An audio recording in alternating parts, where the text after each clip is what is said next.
right, good morning and welcome to the January 23rd, 2024 Delaware County Council meeting. Call this meeting to order. We could stand for the Pledge of Allegiance and Tanya, kick us off.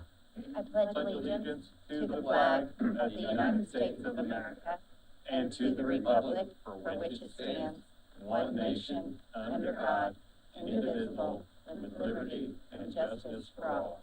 If we could all remain standing, sorry. Yesterday we lost an employee with the county,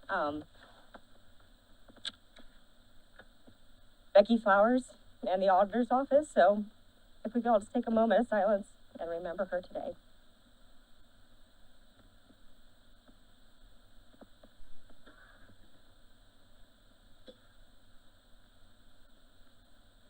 Thank you.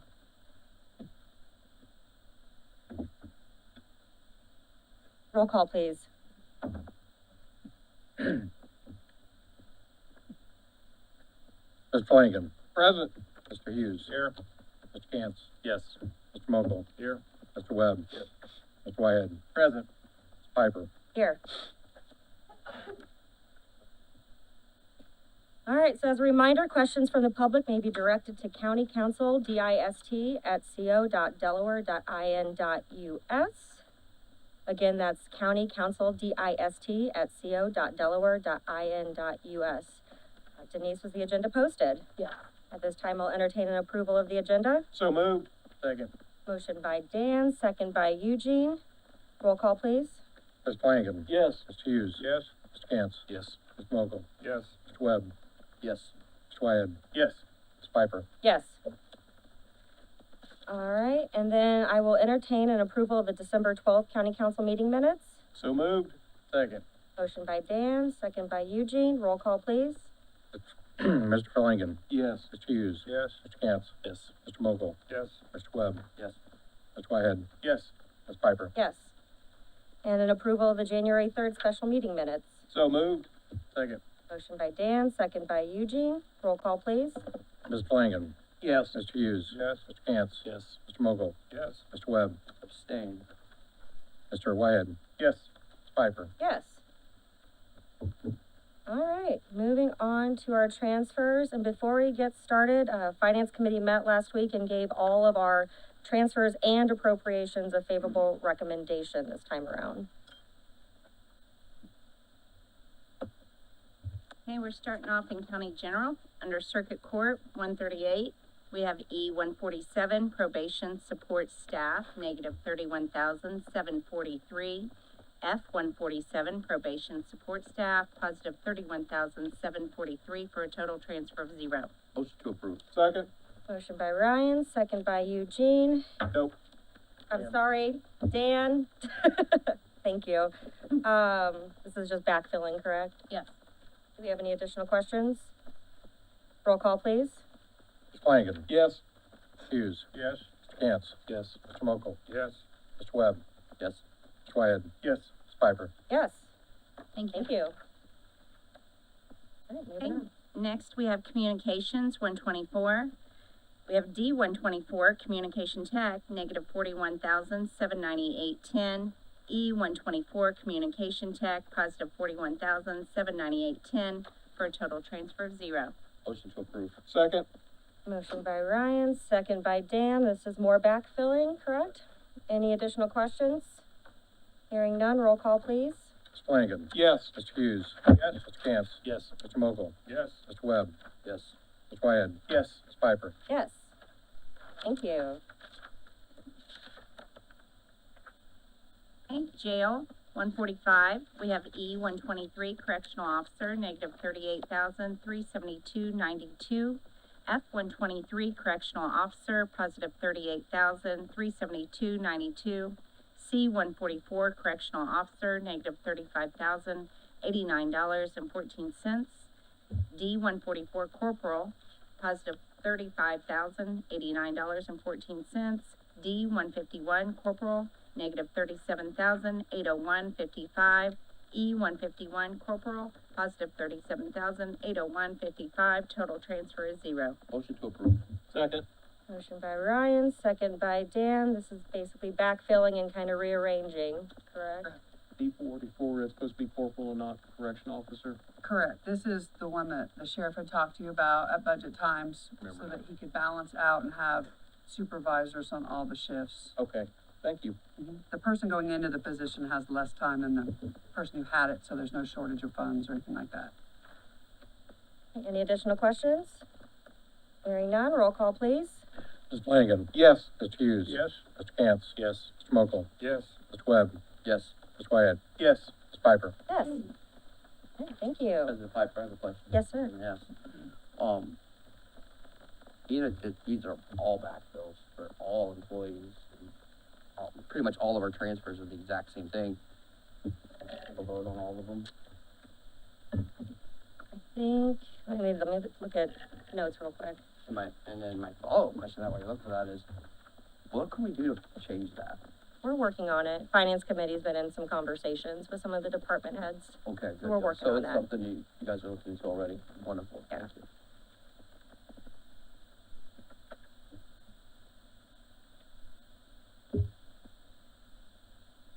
Okay, we're on, I'm sorry, public defender. Actually, while we're on the public well, did we get a motion to approve yet? Yeah. Well, I think we're waiting for you to start that one, and when I asked the question before you. Disruptive. Yeah, I just. Well, Good word. I do want to make sure we introduce Sam Beasley, who is our new chief public defender. But before we make any vote here, but I want to give you an opportunity to say hi and let us know who you are. Good morning, everyone. Sam Beasley. I'm the new Chief Public Defender for Delaware County. Extremely honored to be in the position and looking forward to helping out, the indigent in the community who are going through difficult times and trying to make this system of justice of ours kind of move along. So, yeah, if there's anything that comes up that you think that I could do or our office could do to be of assistance to the county, please, by all means, reach out. Love to hear from you. So, Welcome. thank you. Thank you. And it's a joy to me because he's even taller than Kelly was. So I look like the little person, he looks like the giant.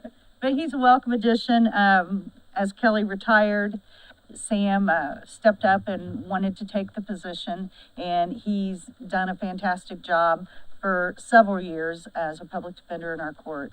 He's very he's very trial experienced, and we're just lucky to have him to replace Kelly. I think it's going to be a really smooth transition. What's the pleasure of the council? Would we like to read them all in together? Yes. Bill, Eugene, are we good with that? All of the transfers, just read them in and vote on them? I'd like to take them department by department. Okay. We're doing it that way then. So do we have a motion for public chief defender? She hasn't read it. Oh, I apologize. All right, so we're starting with public Yes, we are. defender now. Thank you. Okay, Department 139. We have B 173, legal secretary, negative 37,731. C 173, legal secretary, positive 37,731. B 149, public defender, negative 48,000. C 149, public defender, positive 48,000. A 148, chief public defender, negative 102,000. B 148, chief public defender, positive 102,000. Total transfer is 0. Motion to approve. Second. All right, motion by Ryan, second by Dan. Any additional questions? Hearing none, roll call, please. Mr. Flanagan. Yes. Mr. Hughes. Yes. Mr. Cantz. Yes. Mr. Mokel. Yes. Mr. Webb. Yes. Mr. Wyatt. Yes. Ms. Piper. Yes, Thank you. thank you. All Thank you. right, moving on. Okay, under Sheriff 129, we have D 135 Lieutenant, negative 3,756. D 122 Corporal, positive $200. E 143 Deputy, positive $2,030. B 104 Captain, positive $1,000. A 155 Door Bailiff, positive $526. C 113 Lieutenant, negative $66,273.75. D 113 Lieutenant, positive $66,273.75. And I should have read this ahead of time. We are going to have 2 changes here in a row. On F 119 Corporal, this is going to reduce to negative $52,517.14.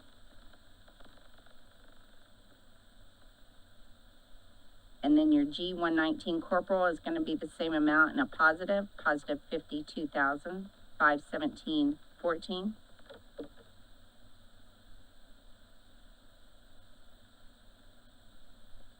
And then the next change is on the very next line. We have B 120 deputy. That is going to reduce to a negative 47,409.74. And then the next line after that, C 120 deputy, is gonna be the same amount in a positive 47,409.74. And then on to C 129 is negative 47,859.45. D 129 deputy, positive 47,859.45. Total transfer is 0. Motion to approve. Second.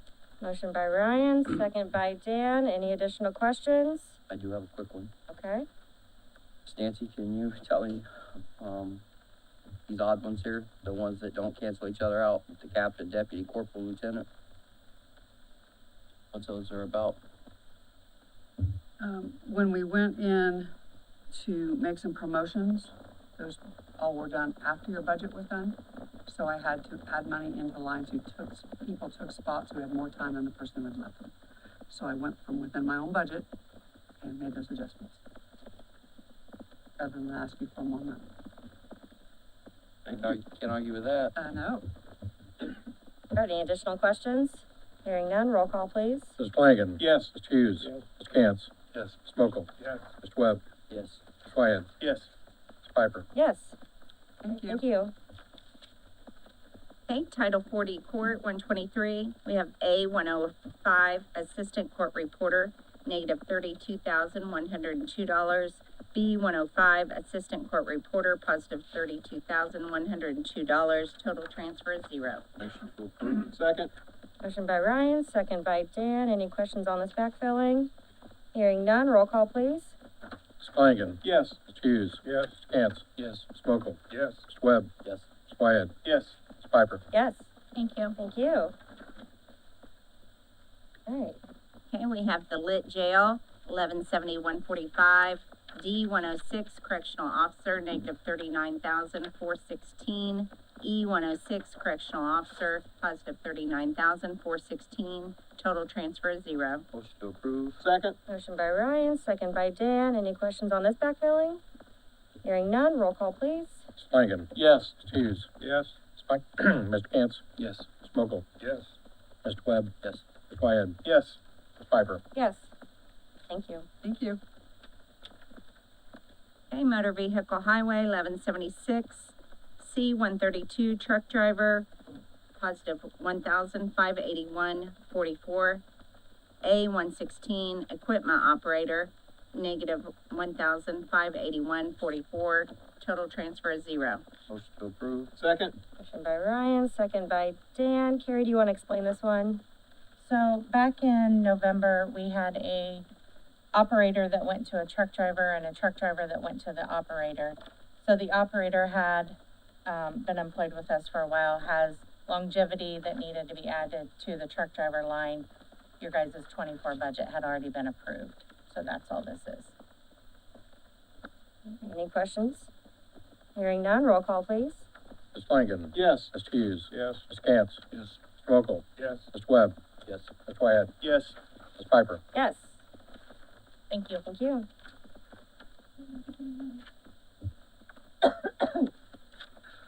And you're back. I'm back. Okay, under addendum, we have County General Sheriff 129. We have E 109 Lieutenant, negative 55,312.36. F 109 Lieutenant, positive 55,312.36. D 117 Corporal, negative $50,580. E 117 Corporal, positive $50,580. Total transfer is 0. Motion to approve. Second. Motion by Ryan, second by Dan. Any questions on these backfillings? Hearing none, roll call, please. Mr. Flanagan. Yes. Mr. Hughes. Yes. Mr. Cantz. Yes. Mr. Mokel. Yes. Mr. Webb. Yes. Mr. Wyatt. Yes. Mr. Piper. Yes. Thank you. And then we're moving to other Motor Vehicle Highway 1176. D 135, truck driver, negative 40,800. E 135, positive 40,800. Total transfer is 0. Motion to approve. Second. Motion by Ryan, second by Dan. Any questions on this backfilling? Hearing none, roll call, please. Mr. Flanagan. Yes. Mr. Hughes. Yes. Mr. Cantz. Yes. Mr. Mokel. Yes. Mr. Webb. Yes. Mr. Wyatt. Yes. Mr. Piper. Yes. Thank you. All right, thank you. All right, moving on to the financial. Okay, first is under County General Jail 145. We have C 147, correctional officer, $750. Motion to approve. Second. Motion by Ryan, second by Dan. Any questions on this one? I do. Yep. I have a question. I'm shocked. Actually, it might just be easier for Tanya to explain what it is. Be my special. Are you gonna ask what it is and why? All right, when we did the budget, me and Becky both, we just like missed this one. Like, I don't know how, in our calculation when we were doing all the $750 additions, and we just missed this guy's line. So it's on So- us, it wasn't on them. Yeah, yeah, it was on me, Yep. really, Got it. you know what I mean?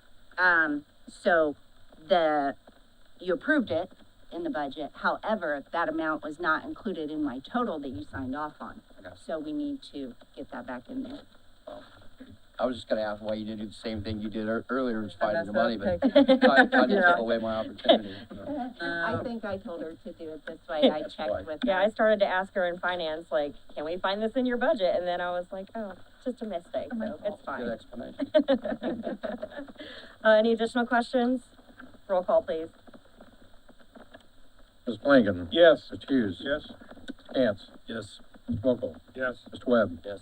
Mr. Wyatt. Yes. Mr. Piper. Yes, Thank you. thank you. Okay, we move to other. First up is adult user fee, 2,100. We have line 194, probation officer assistant, positive $4,711, total $4,711. Motion to approve. Second. Motion by Ryan, second by Dan. And just a reminder, we are in the other category, so most of these are just allocating their grants and other funds that they have, that they were able to do during budget. So that's what all of these are. Some of these grants come in after and so forth, so that's what these are. Any questions? I think you said this is a part of the restructuring process in the probation office. Yes, sorry, Emily Anderson, Court Administrator, and I have Jeff Hanser, Chief Probation Officer here. So as we all know, juvenile probation is struggling with their caseload. We received a juvenile probation case manager as part of helping us at budget. We're reclassifying the part-time probation officer to a full-time probation officer assistant. And by doing that, we need to up the pay. So we took a current probation admin staff, and we're gonna take this amount, add it to the salary, and make them full-time probation officer assistant. So this is just adding to that salary to make them a full-time probation officer assistant, again, to help out juvenile. So restructuring jobs within our department to help out the workload out there, using what we have.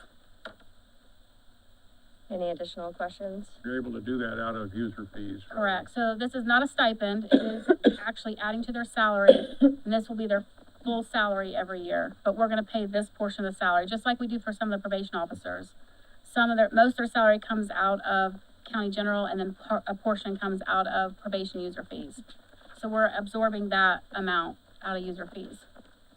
Do you need any approval from anyone to like change their job title and increase their pay? We already have the job description. We just put it to full-time instead of part-time. And, we checked with Pam, and she said we don't need the approval because it's just changing it from part-time to full-time. So we already had a job description for the part-time. We just are making it full-time. Does this employee get benefits? They're already a full-time employee and they already get benefits. Yeah, so we're not adding any benefits, we're just adding this portion of the salary through user fees. Not really adding an employee, just adding pay out of our user fees. Any additional questions? Hearing none, roll call, please. Mr. Flanagan. Yes. Mr. Hughes. Yes. Mr. Cantz. Yes. Mr. Mokel. Yes. Mr. Webb. Yes. Mr. Wyatt. Yes. Mr. Piper. Yes, Thank you. thank you. Okay, comprehensive plan 1180. We have 310 professional services, positive 155,000. 323 travel, positive 3,000. 331 printing, positive 1,500. 391 dues and subscriptions, positive $5,000. 393 schooling, positive $5,000. 395 public meetings, positive 500. Even 441 computer equipment, positive $5,000. Total $175,000. Motion to approve. Second. Motion by Ryan, second by Dan. Do we have any questions here? Yeah, I have some questions. All right. Could you explain what the professional services are? So the professional services, Kylene Swackhammer for the Plan Commission. Professional services are any consulting services that we need to pay, any, consulting services that we need to pay for, special projects, if we change ordinances and have to use the consulting services, if we update ADA plan.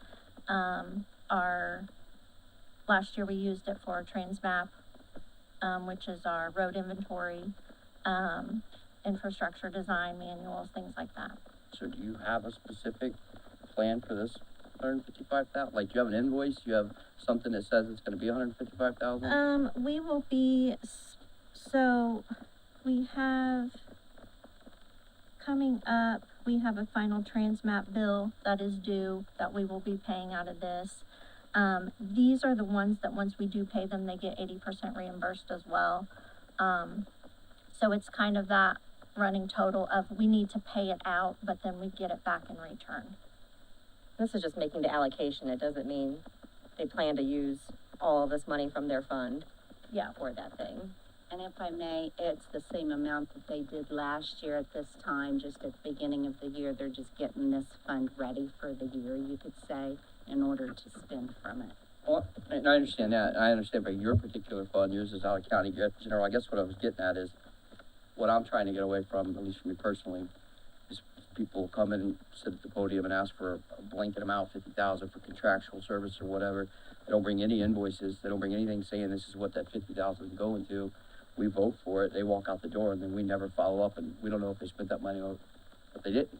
Yeah. And then 8 months later, someone will come in and want a shiny new copy or whatever, and go, heck, I got $8,000 extra in my budget, I'm using my own money, you don't even have to appropriate any of it, it's just a transfer out of my own budget. But really, we gave that money 8 months earlier, so I'm not saying that was the case.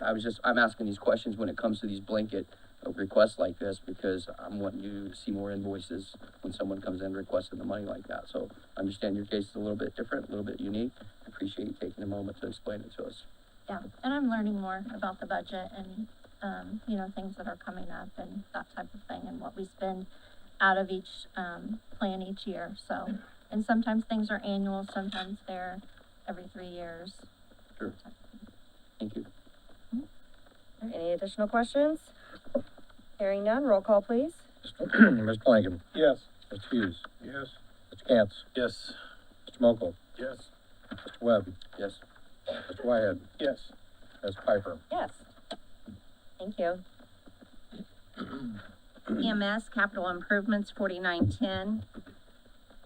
We have 449 power load cots, positive 61,763.56. 443 repeater transmitter Motorola, positive $6,033. Again, 449 power load cots. However, this is system only, positive 94,947.15. That makes a total on the power load cots, if you add those together, 156,710.71, just to let you know. And the total is 162,743.71. Motion to approve. Wait, wait. So Mike Ashley, Delaware County EMS Director, and Megan, my office manager.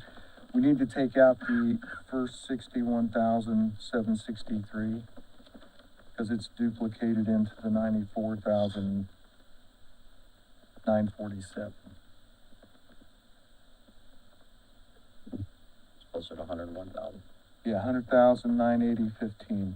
The 94,000 total, that's what we needed total for all the cots and load systems, but it was in two different invoices, so I think that one accidentally got added back in back in when you're looking at it. So good news is I don't need that $61,000. What was the total again? What's that? What was the total? 100,980.15. That would be the, transmitter, repeater for 6,033, and then the 94,947 for all the truck stuff. I'll reiterate my motion. Thanks. Total. Second? All right, we've got a motion from Ryan and second by Dan as amended, or as reread in. And one of the things you mentioned in finance is we already have all the other trucks are equipped with this technology, but this too. So this would finally Yeah, well, I have out. one more to go this summer. Okay. When I get that truck remounted, it's in line now. It's when we paid for the chassis last year. We'll finish it, but it doesn't even go to the factory till June. So, takes about a year and a half now to get these things done since COVID. It used to take about 90 to 120 days, but And then the Motorola was a bill that you thought was paid that wasn't, so now we gotta pay it. It's the labor charge for the installation of that repeater system. yeah, we originally got that money out at the end of 22 and had to encumber it. Then they finally got the part, paid for that, but they wouldn't let us pay for the install. So then we ran into the end of this year. They just got it installed, and now they got to order more parts to fix the part that came. But it's all under warranty, so that costs us any more, we're done paying money after this, but we've been messing with this since the end of 22, but we have to have it. I mean, Right. it's on the tower out there that tells the radios where to go, so. Question. Yes, sir. What's the lifespan of those Motorola radios and the services that we're paying for? About 20 years. And the other And this question is, is replacing a piece of equipment, it's about 20 years old. okay. And then the second question is, I know you re-chassis a lot of the ambulances every 3 years or something like that, 10 years, whatever it is that you're doing. Yeah, 5 to 7. But this rail system that you're installing, that will stay in, right? 'Cause Yes. You keep the cab, the Yeah, box the portion. box is the box, that's the real ambulance part, the rest is just the truck. So once the you truck pay part's to what gets install this, re-chassis. we're good for the life of it until you decide to put it to pasture. Yep, we should get, good 10 years out of those anyway,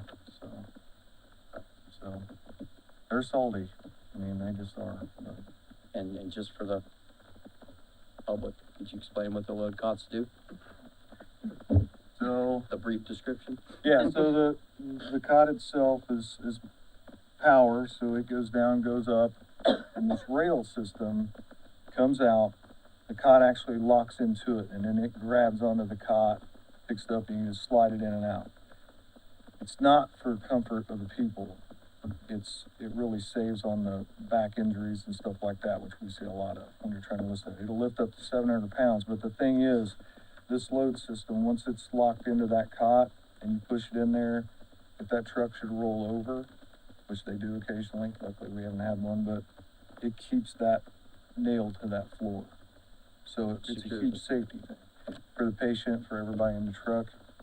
And every state around us has mandated those, so any new trucks that get built or re-chassised have to have them.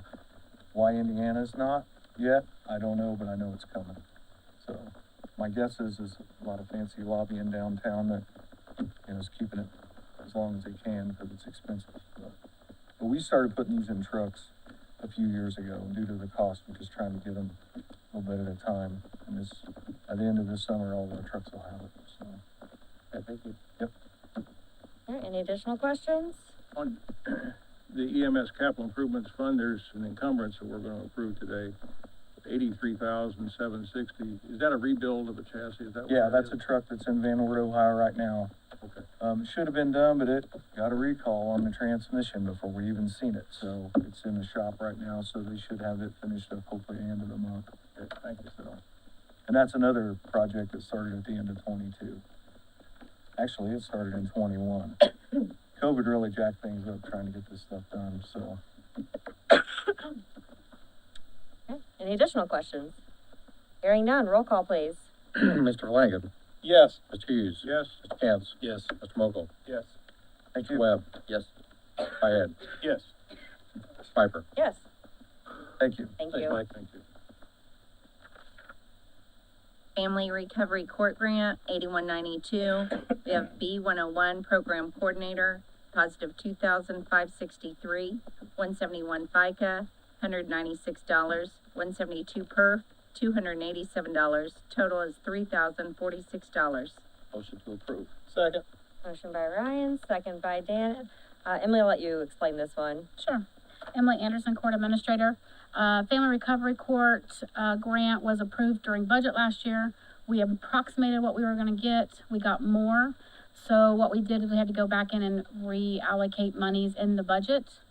Since this is salary, we had to add the salary back in for your approval. So she's getting a raise. But also we reallocated money into the program as well. You just don't see that part because that doesn't have to be allocated by you. So I'm just having to come back in and add this part into her grant for her salary and benefits. Any questions? Hearing, Hold on one second. Explain how she's getting a raise how again? The grantor gave us more in the award than But we just asked. automatically gives her a raise Yeah. because more. Okay. Well, they're like, here's your money, do what you want with it. And she has caps in her program, like for incentives, stuff within her program. So she did cap those out and then the rest went to salary. So she really pretty much can't go anywhere else because of the cap. Right. Okay, I follow you. Thank you for explaining well, no, that. they don't get that much money next year. Her salary will go back down. Right. So it's not Never want to permanent. leave money on the table with grants. So it could potentially fluctuate. Yeah. Yeah, Yeah. it can fluctuate year to year. She knows that. Her whole salary, her whole program is based on grants. Thank you. All right, roll call, please. Ms. Flanagan. Yes. Mr. Hughes. Yes. Mr. Cantz. Yes. Mr. Mokel. Yes. Mr. Webb. Yes. Mr. Wyatt. Yes. Ms. Piper. Yes, Thank you. thank you. GIS map, 1150. We have 241 computer support, positive $10,000. 310 professional services, positive $115,000. 323 travel, positive $5,000. 331 printing, positive $5,000. 393 schooling, positive $5,000. 391 dues and subscriptions, positive $5,000. 441 computer GIS equipment, positive $5,000. Total equals $150,000. Motion to approve. Second. Motion by Ryan, second by Dan. My apologies, this was your first council meeting. Would you like to address the audience and introduce yourself? My name is Kylie Swackhammer, the new director of the Plan Commission. Well, welcome. Thank you. She was thrown to the wolves a little bit on Finance Committee, and we're throwing you out here for everyone today too, and you too, Sam, so welcome. This is just your annual allocation for this fund, correct? Yes. So, do you have any additional questions? Quick question on what the professional services are. So on this one, we do have some specifics coming up that we know of. So the dues and subscriptions, we do pay, for ArcGIS, online storage. We have a pictometry payment coming up, which pictometry is the, company that does the aerial views. So those are used not only by our office, but, by a lot of offices. We pay Beacon quarterly for, the Beacon services, the Beacon subscription, so things like that are, regularly paid. Thank you. That Beacon app is tremendously helpful. I'm curious, do you have any idea what the Beacon quarterly payment is? Quarterly, it is $3,600. Any additional questions? Hearing none, roll call, please. Ms. Flanagan. Yes. Mr. Hughes. Yes. Mr. Cantz. Yes. Mr. Mokel. Yes. Mr. Webb. Yes. Mr. Wyatt. Yes. Ms. Piper. Yes. All right, thank you. Moving on. Okay, what we've referred to in the past as juvenile DUI grant 8109, just to let you know, we are going to start referring that to as CHIRP, C-H-I-R-P, which means Comprehensive Highway Injury Reduction Program 2024. We did receive the paperwork on that to confirm that that is now what that is called and what it's for. So, under the CHIRP grant 8109, We have 101 DUI grant salaries, 91,274.84 for a total of 91,274.84. Motion to approve. Second. Motion by Ryan, second by Dan, and this is 100% reimbursable, correct? We have already received the letter stating that we would receive a grand total of 121,274.85. However, he came, I believe it was, TJ came instead of Nancy at the end of the year, anyways, to ask for 30 at the end of the year to get them through. And then, they're appropriating the rest of it today. This grant actually starts in October, on October 1. It does not fall normal end of year or July 1 or anything like that, so. We get this once a year? Yes. So we'll be back in October when the new letter arrives, and we'll appropriate to give us from October to December, and then in January I'll appropriate the remainder to get through the next October. There was a negative cash balance January 1, so that comes off first, and then Right, and that's because even though we have the letter, the money has not arrived yet. okay. Gotcha. All right, any additional questions? Hearing none, roll call, please. Ms. Blanket? Yes. Ms. Hughes? Yes? Mr. Cantz? Yes. Mokel? Yes. Mr. Webb? Yes. Mr. Wyatt? Yes. Ms. Piper? Yes. Thank you, and Thank you. I'll finish. Yeah, you may rest now. Opioid grant, 8199. We have line 101, peer recovery coach for a positive $31,250, total $31,250. Motion to approve. Second. Motion by Ryan, second by Dan, allocating your funds for your 24 budget, right? Yes, ma'am. Any additional questions? Hearing none, roll call, please. Ms. Blanket? Yes. Mr. Hughes? Mr. Cantz? Yes. Mr. Mokel? Yes. Mr. Webb? Yes. Mr. Wyatt? Yes. Ms. Piper? Yes. Thank you. Thank you. Okay. Sales disclosure, 1131. We have 212, Form 11 supplies, positive $11,750. 393 schooling, positive $3,000.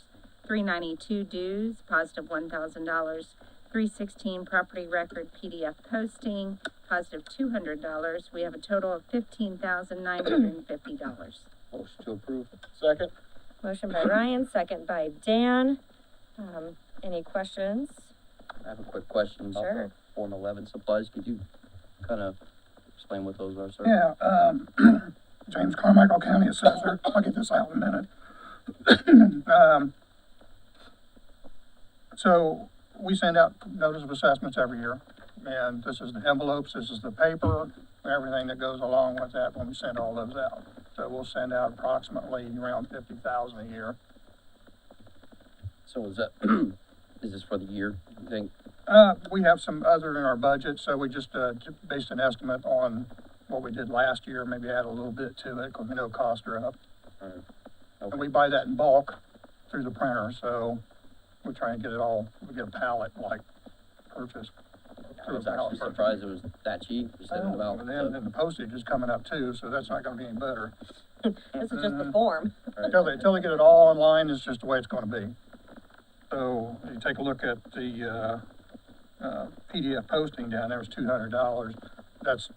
We put that in there because when we got the billing, it was after the budget cycle was $200 higher.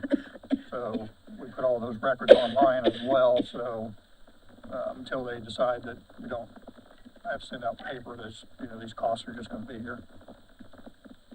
Hopefully they get with the modern world soon and decide that that's the way to go digitally. There's still a large group of people that like paper, so. All right, any additional questions? Hearing none, roll call, please. Ms. Flanagan? Yes. Mr. Hughes? Yes. Mr. Cantz? Yes. Mr. Mokel? Yes. Mr. Webb? Yes. Mr. Wyatt? Yes. Ms. Piper? Yes, Thank you. thank you. Oh, Sorry. Missed you. Dang it. Sex and violent admin, 1192. We have line 200 supplies, positive $6,000. 300 phone and computers, positive $6,000, for a total of $12,000. Motion to approve. Second. motion by Ryan, second by Dan. Any questions on this one? Hearing none, roll call, please. Mr. Flanagan. Yes. Mr. Hughes. Yes. Mr. Cantz. Yes. Mr. Mokel. Yes. Mr. Webb. Yes. Mr. Wyatt. Yes. Ms. Piper. Yes. Thank you. Now go rest. Unsafe building, 1207. We have supplies, positive $500. That should be, 211, supplies, $500. 310, recording fees, positive $500. 364, unsafe buildings, positive $64,000, total $65,000. Motion to approve. Second? Motion by Ryan, second by Dan. This is an annual allocation for this fund. Do we have any additional questions? Yeah, I do. When you say annual allocation, okay, tell me what you mean by that. All of these, Get 64,000 every year for unsafe buildings? oh, they have to come make the designation for what line item it goes into. They're just coming before us to say that I want this much in line 310, I want this much in 364. Okay. There's just their annual, once they get the grant or wherever the funds are, they just come in. This is a grant. Funds come from building permits, is that correct? Yes. Yes. I got you. Kylene Zwackhammer again, Plan Commission. So, 10% of the, incoming money from building permits goes to this account. So we currently have a balance in this account of 64,000. We have to spend money out of this one for supplies, notices sent out if Tom has to board up a building or anything like that. We have two that are out for bid right now, and then I think Tom wants to take four before, the next unsafe housing meeting. So this money is just for if we would need to tear down a house. And I needed to point out that when I got this paper done last night, the one that I give you with all the estimated of the budget for the fund, when I estimate, all I can do is go off of like the miscellaneous revenue for like the last year, the last 2 years, and just kind of estimate it out like that. And when I come back, as far as, accounting for, I think, did they have encumbrance on theirs as well? No. Okay. So, anyways, it comes back for 82,224. That's okay. All right. I was just thinking the balance was 64,597 as of right now, but, they were asking for 65, and I remembered that threw me off, and so that was something I wanted to ask you about. We were talking about our other plan this morning, and I forgot to ask her about this plan, but I think we're okay when we account for the miscellaneous revenue that's still due to come into this as well, so. It was 10% of what fees? Permit fees? Permit fees. Because you had said, I'll pull a Ryan Webb here, assessment fees on the property, on an unsafe property are only $25, right? Well, that is like I think that's the recording fees and filing fees that we have to pay Okay, if there is a lien put on that property. so we're paying that $25, Yes, and then it comes back to us. allegedly. But is there a civil penalty amount? Yeah, Brandy may be able to help out on this one. Brandy Ehrman, Plan Commission. I just deal with the building permit side of things a little bit more, so I'll help Kylene out. So if the building commissioner if he tears down a house and he puts that, assessment on the property to try and get that money back, we pay $25 to record that. And then when that lien is, removed, we pay the $25 as well, but we charge that to the property owner. So essentially, the property owner's paying it, we're just fronting the money until we get it back. And then there is also a special assessment fee that they pay in the auditor's office, but all of that is charged to the property owner. How many times when we have to put a lien on an unsafe property do we actually collect? So last year, the building commissioner placed 3, liens, and we did get all of that money back. I still have to release those special assessments when these funds are, opened up, but we did get those 3 back. As far as tearing down, a house, those were just, liens for unsafe houses, one that we boarded up, things like that. We have one that we tore down last year. I think those fines are still on that property. That person has not paid those back yet. And those will remain on that property for a certain amount of time. I think it falls off. I don't know much about the tax sales, but at some point those do fall off. But if we pay those fines, then those fees, it comes back to this account. So, Thanks. I hope that, How much is the tear down? that roughly depends. It could be approximately $20,000 depending on the amount of structures on the property, the amount of debris on the property. We did one last year where we received bids from about 15,000 to 20,000. So that was a single story house, but it had a lot of trash and debris on the property. And do you seek bids for those? We do, yes. Like Kylene mentioned, we do have 2 that are out for bid right now. Those are not scheduled to be open until February 7th and February 21st. But those are for a couple of pretty rough looking properties, so. And do we collect that 20,000? Yes, if we have to pay that fee, then that is put on the property as a lien, so that hopefully we get that back. What are the odds? Well, I've been doing this for 10 years and we've only torn down 2 properties and we've gotten both of those back, so the odds are pretty good. In my experience. The last question, if I'm understanding this correctly, President Piper, Yes? we take the money from the grant, we put it in line item 364, and that 64,000 cannot be spent on anything other than demolition, board ups, things of that nature, correct? Anything regarding unsafe housing, Right. like Kylene mentioned, recording fees, filing fees, supplies that we may need for those meetings.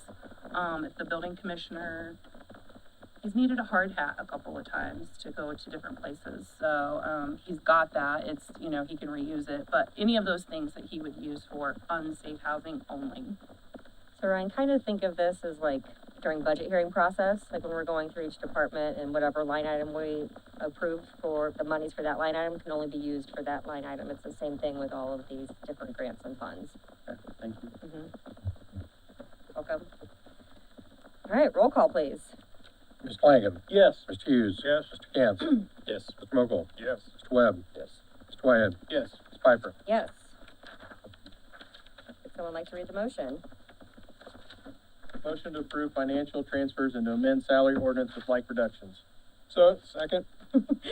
Motion by Eugene, second by Dan. Roll call, please. Ms. Flanagan. Yes. Mr. Hughes. Yes. Mr. Cantz. Yes. Mr. Mokel. Yes. Mr. Webb. Yes. Mr. Wyatt. Yes.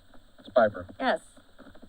All right, moving on to ordinances, resolutions. We do not have any today. I don't know if we have any, we don't have any appointments, but I don't know if we have any other committee reports. I wasn't aware of any coming into the meeting.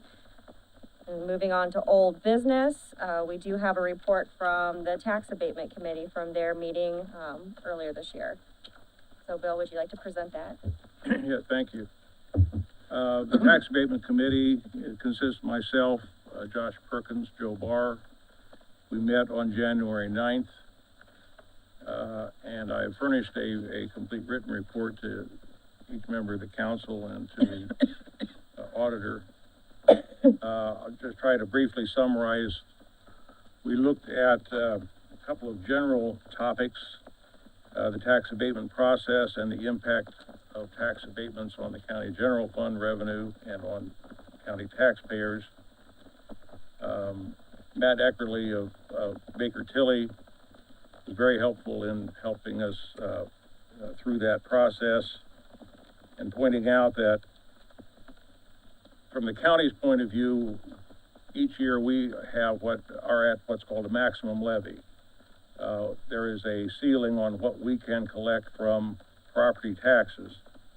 So any new development, regardless of whether tax abatement is involved or not, any new development does not put us over that maximum levy. We are still capped at that. What it would do is reduce the tax rate for all taxpayers if you have new development.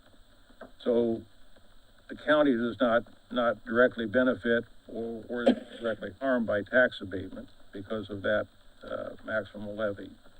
And that's determined annually by the Indiana Department of Local Government Finance.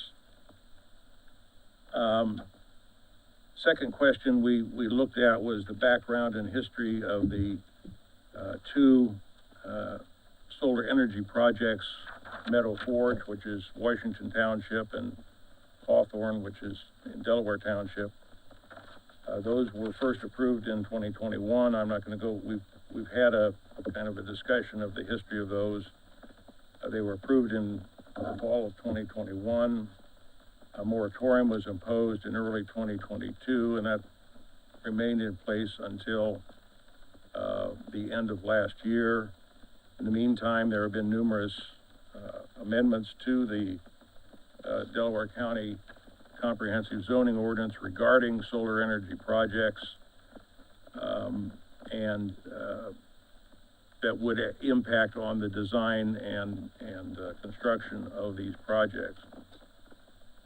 We then talked about 5 specific questions that had been raised regarding tax abatements. One was whether productive agricultural land can be designated as an economic redevelopment area, an ERA, under the applicable Indiana code in order to grant tax abatements.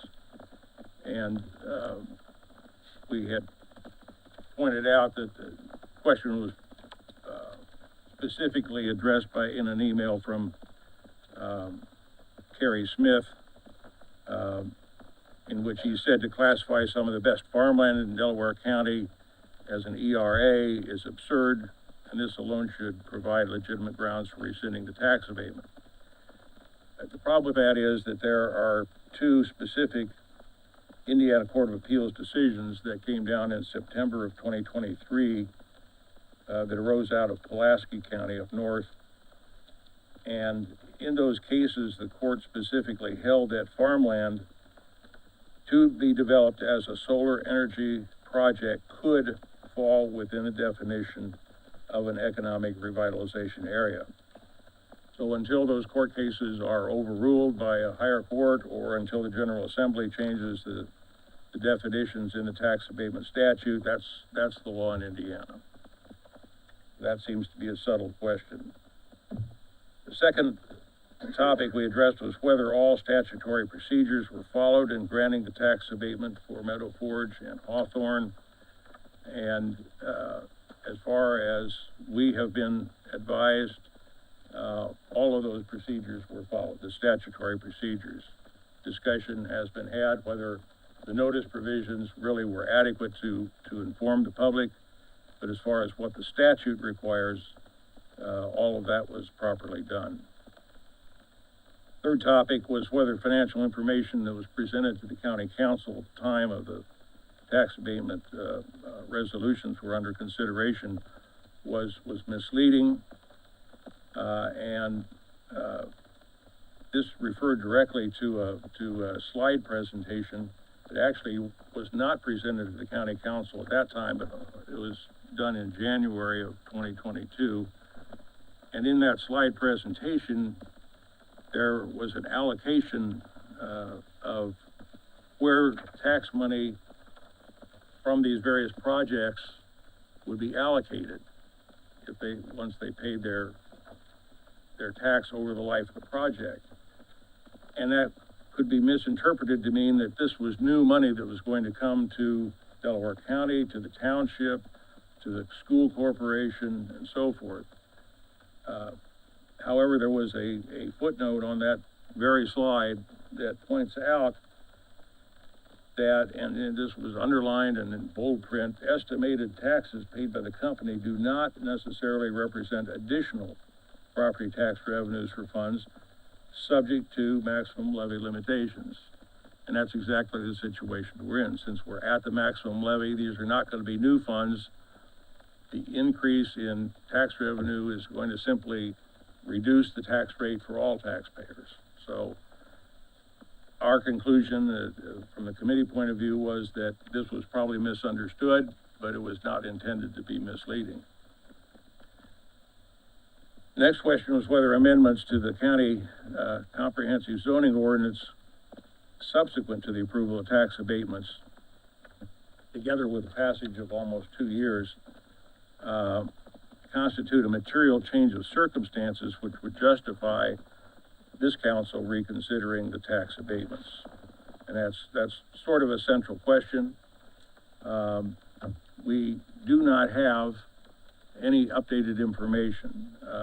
The only information that we have regarding either of these projects was the information that was provided in the summer of 2021. So how those projects will have changed, or even whether they'll go forward, we don't know.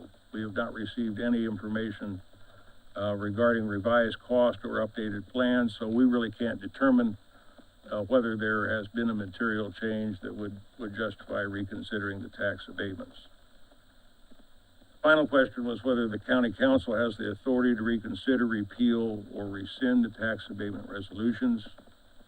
The committee reviewed a February 2022 memorandum from Beasley and Gilkison, and by way of disclaimer, at the time that memorandum was prepared, I was employed by Beasley Gilkison.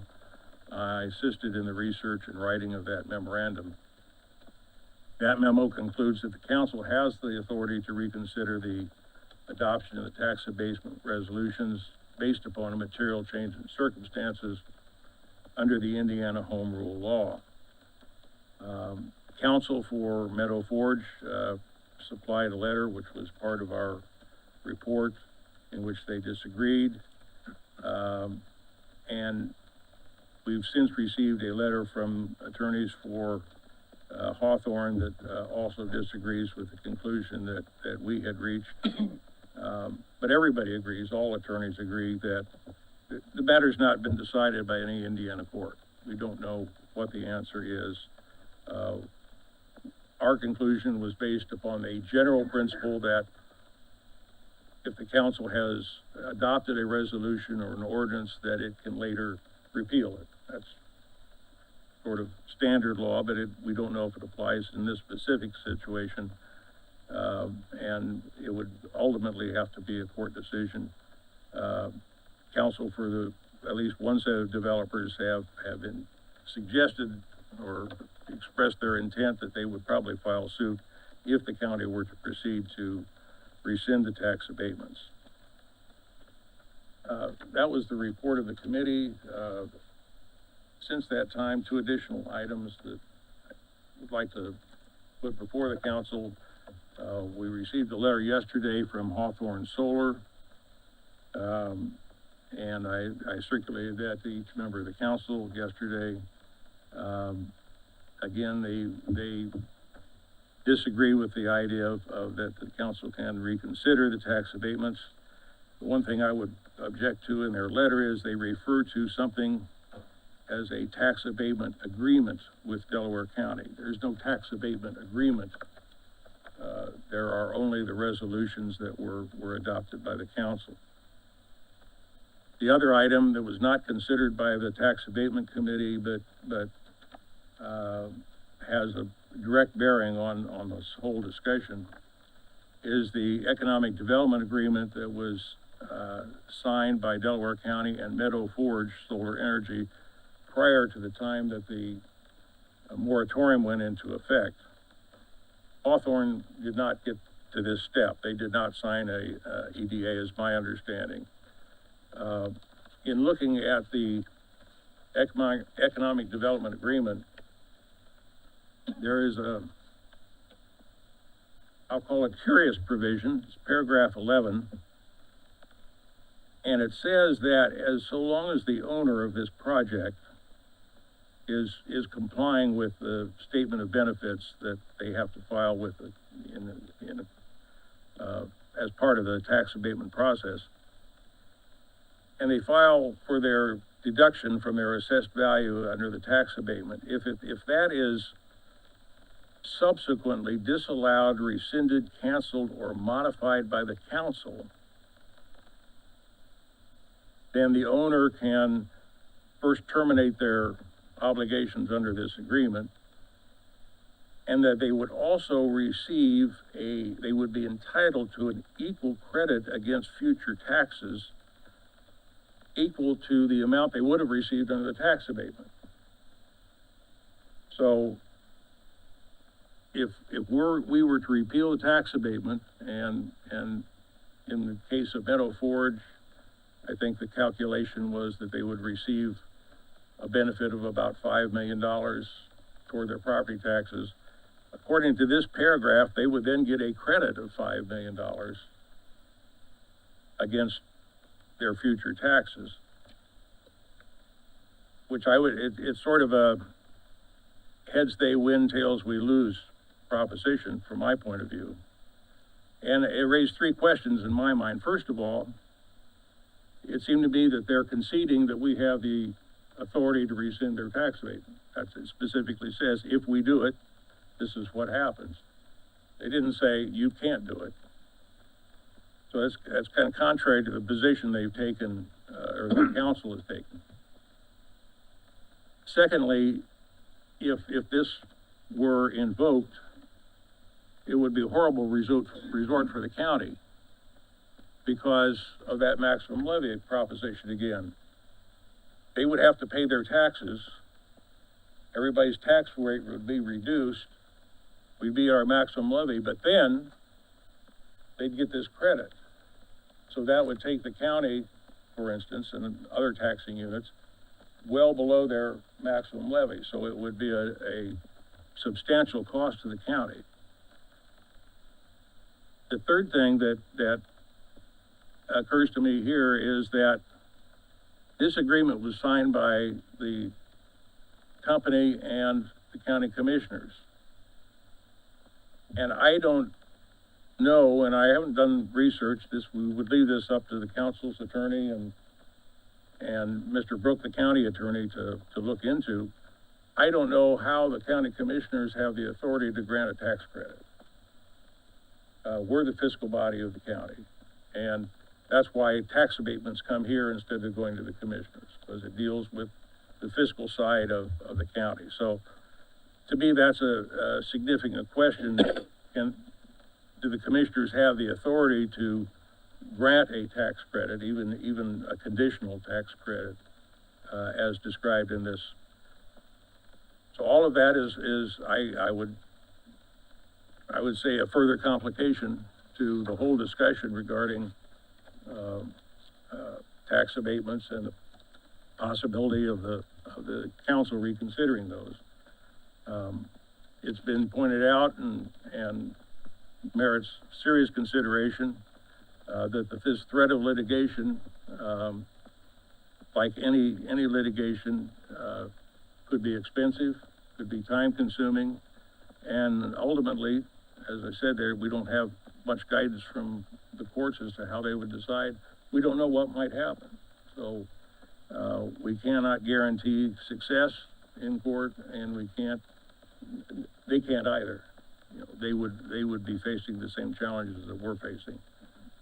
So that's a summary of my report. Thank you. And to further clarify that, Bill, your understanding, and Ben, is that there's been no rescinding of a tax abatement ever in the state of Indiana. Is that correct? I don't know that I could state that definitively, but what we are certainly sure of is that there's no case on point. So I suppose it's possible that one was rescinded and not challenged, because then there would be no case that would generate a appeal. And there is a process in the statute for rescinding a tax abatement if the company fails to do what it promised to do when they initially, so they said they were going to hire 50 employees and they come back, well, we only hired 10 employees. There is a provision in the statute to rescind the tax abatement on that basis. Yeah. Okay. And of course, as I think Mr. Bookout pointed out in our meeting, there are numerous cases where a tax abatement has been granted, then the project never materializes. And it just goes away at that point. So, in my opinion, we have at least one, if not two, missing pieces here. We have the lack of an update from the solar companies on any changes, any updates, any financial information since the abatement was applied for. Correct. And then secondly, we have the outstanding question of this EDA interpretation, whether it's even valid. Commissioners have reached out about meeting with the council, which won't happen, obviously didn't happen before today. So it's gonna be my suggestion, we either table or make a motion for a special hearing that is required for them to come and present updated information to us before a final decision gets made. That's my opinion on it at this point. Before we go any further, Mr. Freeman, could you outline the requirements if the council was to, motion to rescind? What would need to be done? Could you state that for the record? Sure. So, as was stated, back about almost 2 years ago now in the memo that Bill, Mr. Hughes referenced, there is no statute on point for this. It's been much talked about, a lot of disagreement going both ways. What we had outlined in that memo was, at a minimum, we believed the process would have to mirror and reverse the process for granting the abatement in the first place. So there would need to be published notice. I believe it's 10 days prior to the public meeting is the statute for, the tax abatement. So basically you would follow that in reverse. So you publish that you're gonna take up the question, provide at least 10 days notice, and then hold the meeting on that basis.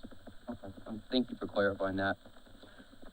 So, a couple things. First, I can't speak for everybody else, but when I heard that information about the economic development agreement, once I got past my outrage and just complete frustration that commissioners would sign that, put us in this position, allowing a tax credit to go forward even if we rescinded, which is complete ridiculousness to me. But once I got past that, I shared the same concern that Mr. Hughes said. I questioned the validity of how they can even do that. They don't control the money, we control the money. They don't control the tax credits, we control the tax credits. I don't make adjustments and make provisions for my neighbor's house, I make them for my house. Because I don't control their house. They don't control this house. So, that's my first thing. I don't believe they have any right to enter into an agreement stating that if we decide independently on our own from them, we want to go a different direction, that we then have to abide by what they've agreed to. That doesn't make any sense to me. I'm not a lawyer, but the common sense factor tells me that doesn't hold any water. That's the first thing. Second thing, that economic development agreement was signed in 2021. I'm going to officially apologize to everyone in this room and everyone who's watched and everyone who's attended those commissioners' meetings and watched commissioners sit up there and tell every one of you that I don't know anything about any of this until all these property agreements started getting signed. Don't know nothing about it. That's obviously not true because an EDA was signed in 2021. So there was knowledge of this project going forward. So no one else will apologize to you for it, I will. And then the third thing I'm going to say, and this is really just a reminder for everyone, and I asked Mr. Freeman to state those requirements for a reason, and I'm going to ask everyone to go back to November 2023. I sit in this very chair and I made a motion to follow those exact steps that he just outlined to consider rescinding this agreement. I'm going to read it right here. It's the official minutes. Councilmember Webb made a motion to refer both tax abatements back to the Tax Abatement Committee for review. We've done that. Tax Abatement Committee met, they've reviewed. Report back to council to discuss those findings. We're doing that right now. Next step. Council is to hold a special hearing for the developers to update council and then consider the possibility of rescinding the tax abatement for a vote. That's where we're at now. So, we're already on second base in this process, right? We get it in November. It was voted on unanimously. I might add. But to go what Councilmember Canton said, to have a hearing, I'm glad you said that, because that's actually the next step in the motion that has already passed unanimously, that we are to conduct a special hearing for the vote of this rescission.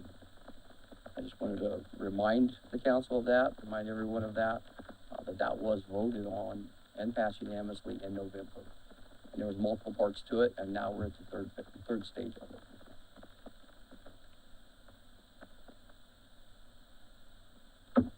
I will say too that, we'd asked Ben to reach out to John Brook, the commissioner's, attorney, to get some clarification, and they have reached back and are willing to meet with us, so we'll need to discuss that and, we can have those conversations. Would it be wise to table this till we have our discussion with the council and the attorney, With the commissioners? commissioners and the attorney? Thank you. Well, I think we have to have like a 10-day notice for a public hearing, right? I don't know if there's anything to table. I think we could hold off scheduling the public hearing until we've talked to the commissioners. But I think, to Brian's point, I think we'll need to schedule the public hearing at some point and make sure that due notice is given and publicity. Bill, is that the mechanism though to get the solar companies here? And Yeah. yeah. I don't know if you might remember this one, but during that motion, because it was a limited motion, you said for the purpose of your motion, Ryan, does it have to be a special hearing or can it be a regular council meeting? And my response was, I don't care either way, whatever it takes, so if you think we need to have a special hearing or if we can do it in our February meeting. My thought process, this wasn't in the motion, and my thought process was to do it, if possible, at the February meeting, or perhaps a separate, special meeting immediately following the regular meeting. I agree. Something in that nature, but, I'd leave that up to the council, how they want to proceed. It's worth noting, according to your rules, the president can call a special meeting. So if, based on material developments that continue to, information that comes in, if we get financial updates, whatever the case may be, the president could then, whether it's immediately following your February meeting or sometime before or after, she could call a special meeting for that purpose. So it sounds like we're gonna hold tight, meet with the commissioners and then, and potentially call a special meeting. I would caution everybody who, you know, that this is just, I mean, it is in some ways dragging this process along. That, you know, we don't necessarily have, meaningful grounds to rescind abatement that was properly followed. That the financial ramifications of rescinding that agreement, regardless of the language in the EDA, are gonna be significant to the county. This year's budget is gonna be no better or worse than it was last year. And so we just do not have the funds necessarily to fight something of this nature unless there's a absolute, you know, darn good reason we can have, I think, legally to do something. So I don't think that this process does anything other than try to get it to completion in the proper way. As most people know that have talked to me, I mean, I've spent many hours doing this and researching this as best I could to get to that point. But, I also don't want this to feel like this is because the end result is gonna be something different than it probably, ends up being. We're just trying to finish the due diligence more than anything else. And I do think that the company should have to come and report to us. It hasn't been done. I have no clue what's going on with any of those projects. Primarily is, you know, my main driver for that. So I think that's good for the public to hear, and then they can have their opportunity to speak about it as well. So, to me, that's where we're at. A great recap. Well, if I could add to that, I know it may feel like being drug out, but I agree. I think it needs to have its day in court, if you will, and you know, see a final resolution. The only thing I'm uncomfortable with is waiting, having an open-ended deal where we're waiting to hear back. I think we need to really set a date of the March or the February meeting as a hard target date to get this done, because the time is, you know, no matter which way you go, whether to wrap it up or change your mind, vote to rescind, it needs to happen soon. So I would still like to urge the president to try to focus And on I that agree February with meeting. Bill that maybe right after, like, close out our February meeting, take like a 5-minute break and then come back and do that. That to me would be ideal. I'm agreeable with that. Can we call it that then? If you're agreeable with that, we go? I think the commissioner. We need to speak with the commissioners. We also want to make sure that if it's so important for us to have these companies come, that they're available. I think she's back there. Both companies, both. Okay. You got two. So, but yeah, I definitely want to make sure that, to Matt's point, he gets an update, all of you get an update, on where the process is right now and what they're doing. So, we're gonna make that our target. Does that work for you? Make that the target? Okay. I'd like to throw something out as well. Since the commissioners have changed the zoning, is there now another process involved with the solar companies that they have to, is it reapply? Permitted use now, correct? It's a special use. Special use. It was a Permitted. permitted use, now it is a special use. So their procedure is, For permit, special use permits for the projects. which they've not done. Does anybody have knowledge of that? I don't have any knowledge of what they have or haven't And requested. we really aren't involved in that side of it at all. That's a whole separate process. One of you speak to that question? Would you please?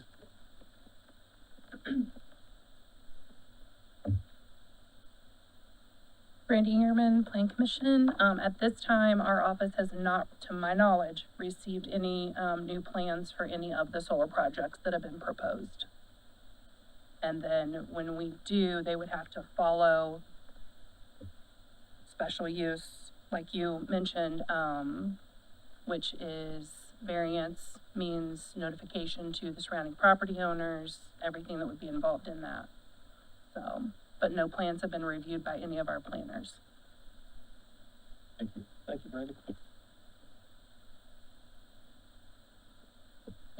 All right. Thank you, Bill. Moving on to elected officials and department heads. The business. Please give me this. Oh, my word. Thank you. New Good. business. I have Fast too many forward. notes here. Very fast forward, but- We do have the approval of our 2024 encumbrances. Those were handed out to us from the auditor's office. Tanya, do you want to share anything about these, or? They're just the total encumbrances. Anyone who has an invoice in 2023 can encumber that money into 2024 in order to pay it out. And Keita has worked on those totals and has the list, and Ed has it for you all to sign. Okay. I do this every year, so is there any additional questions on this? If not, I'll entertain. If they don't encumber it, then they would have to come back and Reappropriate. reappropriate it. That's So it correct. saves that step. And they can only encumber, again, if they have an Invoice in hand. for the 2023. Otherwise, it does go back and then it'd have to reappropriate. All right. And with that, I'll entertain a motion to approve the 2024 encumbrances. So moved. Second? Motion by, was that Eugene, second by Dan? A roll call, please. Mr. Flanagan. Yes. Mr. Hughes. Yes. Mr. Cantz. Yes. Mr. Mokel. Yes. Mr. Webb. Yes. Mr. Wyatt. Yes. Mr. Piper. Yes. Great, thank you. All right, now elected officials and department heads. I'd like to take a minute, to thank Councilman Hughes for his dedication. Yes, I meant to say that Project. too. Yes. Yeah. Very well done, very informative. Really appreciate all you've done. Yeah, Jim and I were at the tax abatement committee meeting, and, Bill, appreciate the work that you and the group did. Very thorough job, so thank you. Sheriff, you're up. I concur. Tony Skinner, Delaware County Sheriff. Usually in January, I present you with a pension update and meal cost update. I'm still waiting on some documents from a couple different entities, so I apologize. I don't have that this month. I'll get that to you next month. I will report that last month in December, we crossed the $2 million mark in money that's been earned from housing out-of-county inmates and federal inmates, so I want to give a big shout out to our corrections officers. And I'm going to remind you guys of that frequently all the way up till September. That include federal? Yeah. That does. Yeah, and that's in less than 3 years, so pretty happy about that. How's that program going, Sheriff? It's going pretty well. The other thing I wanted to remind you, or not remind you, but tell you of, is we put in for this year, for our anticipated revenue for federal inmates, we had to average 20 inmates per day for the entire year to hit that mark. And since about early December, we've been in the low 30s, so we've got 33 today, so, You know, I'll remind you of that again. I fully expect you to. I'm hoping that, you know, I was either last month or the month before, I went over to the jail and worked with the correctional officers for a few hours, and I heard some of their complaints, some of their gripes, and just to remind everyone that when the deputies and everybody got their raises, those correctional officers were kind of left out of that, not to anyone's fault, it was just kind of got overlooked. Thought we were giving it because we're basing off the Madison County, Right. but it really wasn't that much of an increase for those guys. And, trust me, after spending 4 hours in there, I couldn't imagine spending 8, 12 hours in there every day. So, I'm really hoping that, when you come in here on budget time, that's reflected in your request for their salary increases, because I'd love to support it. It will be, and to caveat off of that, you council members are always welcome to come up and work a shift in the jail or do ride-alongs with our deputies. I'm serious, you always are, and I encourage that. I encourage you to go ride with County Highway, I encourage you to ride with EMS, I encourage you to go sit down and dispatch for 4 or 5 hours and watch what they do. Because until you sit there and see that for a matter of hours or even an entire shift, you don't have a clue. You're up here making financial decisions on jobs that you don't have a clue what they do. And I think it's important for you, and it should be a requirement that you do that. So I fully encourage that. And because you brought up the Madison County, 2 years ago, we did match Madison County, with their pay scale for our deputies and our corrections officers. Our corrections officers now are just shy of $39,000 annual pay. Madison County's up to 45 grand for their COs. So that didn't last long. Thank you. Sheriff, real quick, we did give the jail employees an increase for this year, did we not? $750. Oh, yeah, Yep. okay, We did the 750, right on that last day, we had Yeah. a couple extra dollars, we did it, so we did that. okay. Thank you. Gavin Green, Delaware County Coroner. I too also invite anyone to come with me on calls just to see what we have to experience on a daily basis as well too. I've already emailed everyone, and Denise got a copy of my 2023 year-end recap that I just wanted to go over with everyone. Good statistics here. In 2023, we had 564 cases. Out of those, 334 were signed by me personally, those death certificates. Meaning that 230 had doctor signed. So if we got called to a scene or got a phone consult and we could call a doctor and say, hey, your patient has passed away, they had a huge medical history, are you willing to sign it?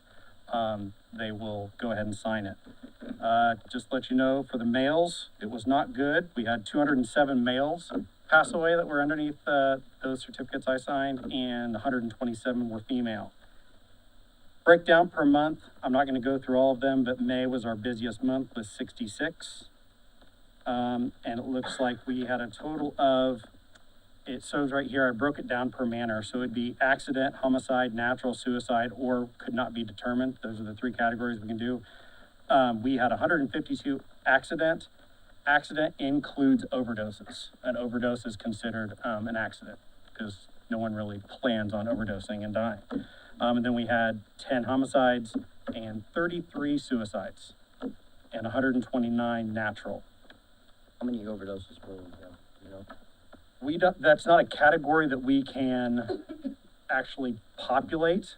Rhiannon from our office has actually asked the state, and you have to physically go line by line and pull and see what it was. In the email that I sent you, I also put together all of the cause of deaths that I would populate. So there would be one we called acute drug intoxication, and then it would list out methamphetamine, amphetamines. There's a hot list of all the words that came up from all of our cases. So you'll see that in your email. So even though she's not tracking that though, can you just tally it manually? Yes, but I would have to pull from an Excel, I would have to ask the state, and then I would have to go line by line and say, okay, that's an overdose, that's an overdose. But I bet you out of that, I'd I meant say, more as you go along, not Yes. redoing the work. but I yes, yeah, we will. And I'm actually working with the state right now because the amount of time it took them to pull these reports for the most simple thing in the world was really hard to do. So I said, I don't know why more coroners are not going to their councils and giving this information. And so I'm presenting this to the state and to Vital Records and say, hey, this is what I present to our council to kind of give them an update. So when we ask for more money or we need new equipment or we need uniforms, hey, we had 500 some cases. So that's, we're trying to, but yeah, we're going to that. Hopefully, once I build this dashboard, I'll be able to say, here we go. I would say at least 100 were probably overdoses, roughly, I would guess. So it's not really, it was a shame. Breaking down for all of our, we have 3 full-time people, myself, Rhiannon Reed, our office administrator and our lead investigator, and then my chief deputy, Gary Venata. We're 3, the full-times, and the rest are part-time. Those part-time people, just to remind you, and I'll tell you every single month, are not an hourly employee. It is a per case basis. So if you're on call for 24 hours and you get 0 calls, they do not get paid anything. But they cannot leave the county, they are on call that 24/7. So if they need to leave a family event, they're gonna have to leave. If it's a telephone call, meaning they do not need to go to the scene, that's $25. And if it's a coroner's case where we're gonna be doing an autopsy, they go to a scene, they have to do a death notification, that's $100. I'm gonna be, working with, council over the next couple months to try to get that raised.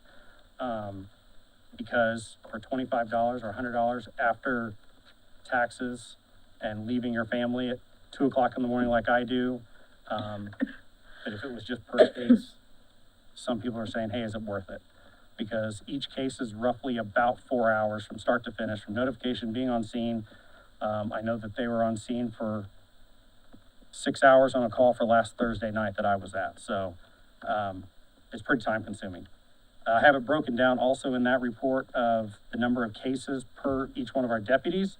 I took 160 cases. One of our part-time people actually took second with 147, and then my chief deputy did 98, and then it goes 74, 42, 26, 11, and 6. And so I just wanted to also kind of break that down, that between the deputy coroner, the chief deputy coroner, and myself, we logged roughly 5,226 hours of on-call time for coroner duties. So, or roughly 2,613 each. So he and I are both on call, 12-hour shifts from Sunday until Thursday, and we do 4:30 a.m. to 4:30 p.m. So he's 4:30 a.m. to 4:30 p.m., and then I come on at 4:30 p.m., and I'm on until 4:30 a.m. So that's in it, I'm not understanding that. So, well, I know what, full-time is 2,080 hours. Correct. Right. So you guys are logging more than 40 hours a week Yes, in terms of just being on call. correct. Okay. But then if you're on call, you got something and then you have to pass it off to somebody else, it goes to down the line. Yeah, so that actually was brought up and there was no protocols in place. There was I don't want to call it it was a large event that happened at the end of July of 2023, where there was a mass incident that overran our emergency department, and thankfully only one person died. And I say thankfully, there could have been a lot more. There were a lot of people shot. I was actually out of town, but the chief of police from Ball Hospital called me and said, I need every one of your deputies here right now, basically. And I said, what for? And so what came out of that was, if anyone has more than 3 cases going on at any given time, that person is going to be overloaded, having 3 people. So then we're going to pass it off. So what you just said, my example, last Thursday, I had a call for 6 hours on Thursday night. The Muncie Police Department had to wait for me for an hour and a half because I was dealing with another case. Because I would have pulled someone else, they would have got $100 that I can go there, they just need to give me some time.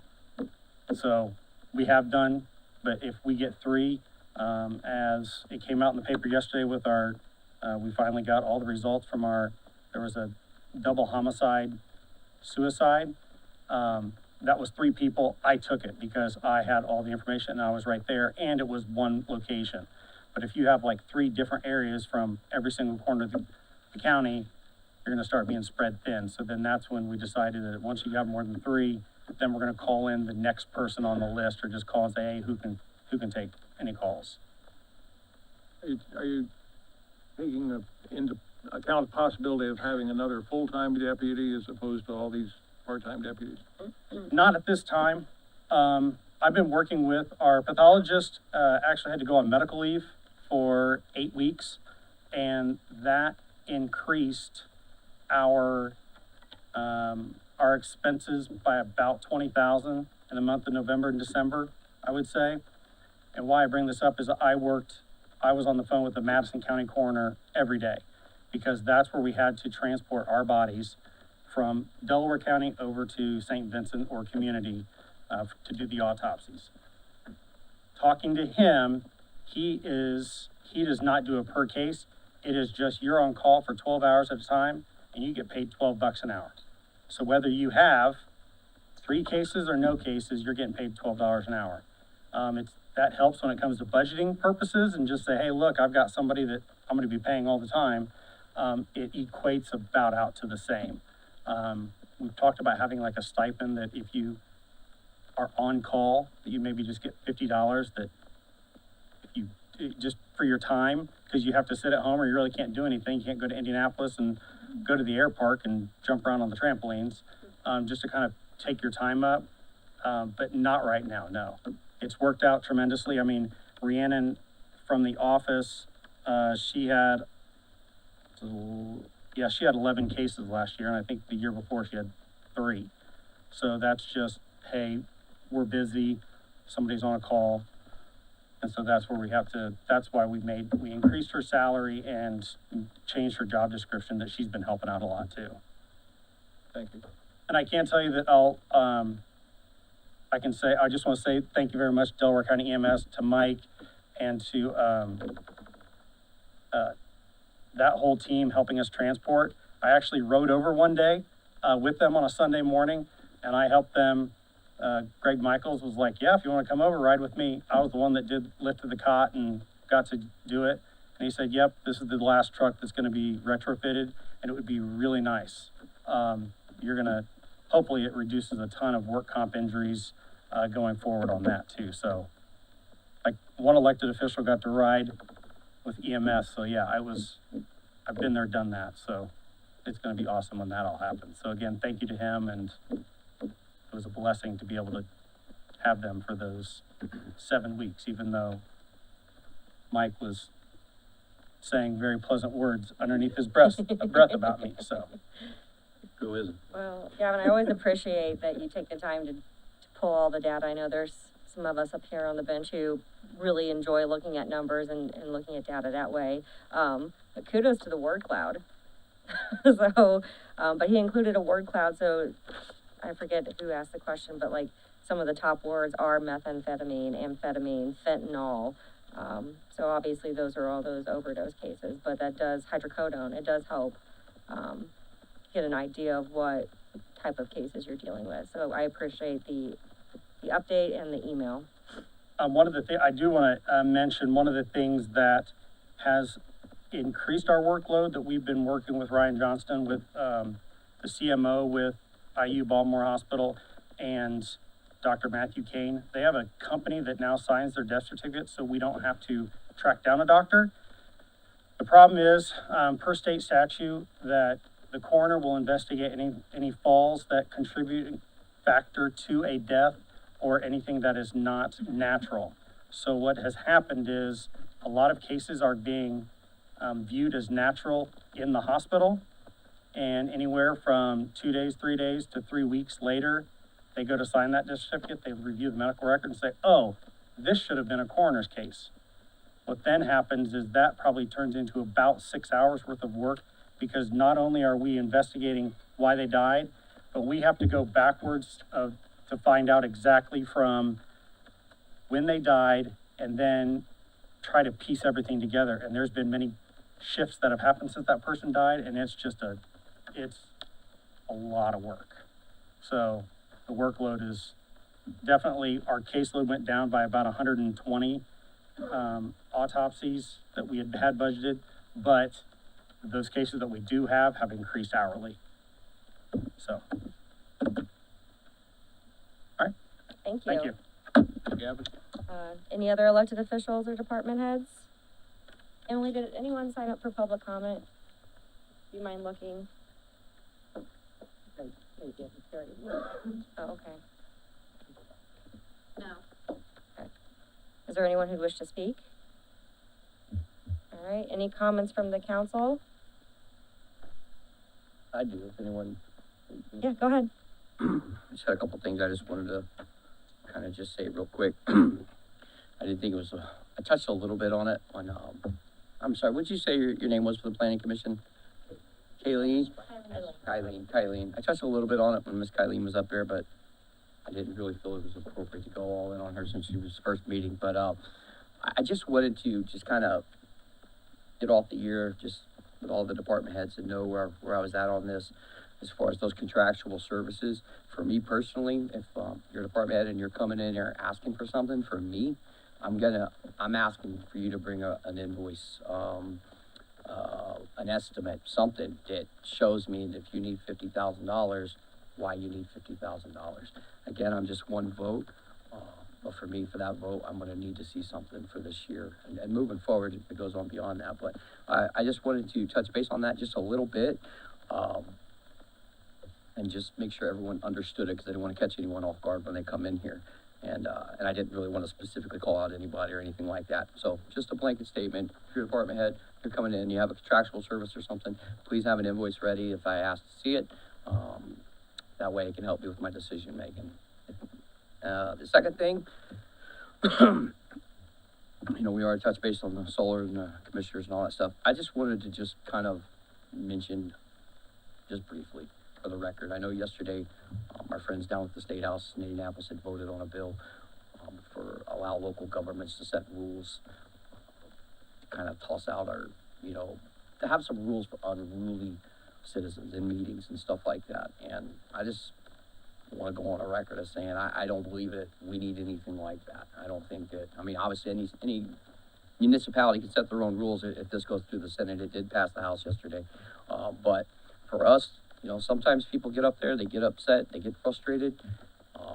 They may raise their voice, they may yell at us. That's what we signed up for, And I think it's important for me to say it because I've probably had more people sit at that podium and yelling at me more than most people combined. And not all of them are telling the truth. Some of them are lies. Some of them might even be in this room. But I just think it's important that if we're elected, we give those people that space to speak. So I'm really hoping that our legislators, the Senate votes down that bill and just allows us to, I think our president does a pretty good job of keeping the room respectful. If someone gets out of hand, hey, can you keep it down? And it pretty much goes along those ways. So I hope we can continue that without actually having a law and setting rules in place, because the last thing I want to see is citizens kicked out of a meeting that they have every constitutional right to be in. So I just thought that was important to comment on that. That's all I have. And I hope everyone is getting their year off to a great start. Anything else from? I'd like to echo the thoughts from Mr. Mokel and Mr. Cantz about Mr. Hughes and the appreciation. Congratulate Mr. Beasley. Well, I just want to share, last night, members of the council, Eugene and Dan and Jim and Matt and myself all attended the Indiana County Councils Association East Central Indiana District meeting, which is something that the association has started for, I think this was maybe the second or third time they've done this.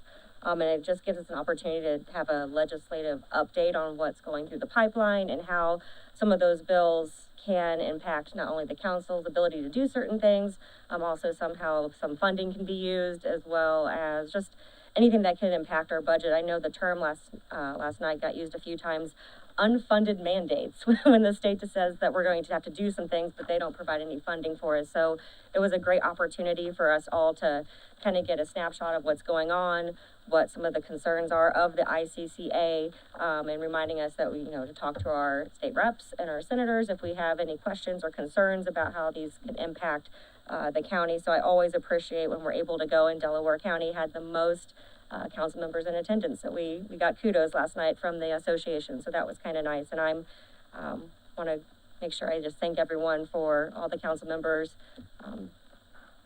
for wanting to attend these things and wanting to learn and wanting to be engaged and understanding on all the moving parts. And I was very proud last night, to have most of us in attendance. So, that's all I have. Anyone else? With that, I'll entertain a motion to adjourn. So moved. Second. Jim, motion by, Dan. Dan? It didn't sound like you. Dan, second by Matt. Roll call, please. Ms. Flanagan. Yes. Mr. Hughes. Yes. Ms. Cantz. Yes. Mr. Mokel. Yes. Mr. Webb. Yes. Mr. Wyatt. Yes. Ms. Piper. Yes. And our next meeting is Tuesday, February 27th at 9 a.m. Same place. We'll see you then. Thank you.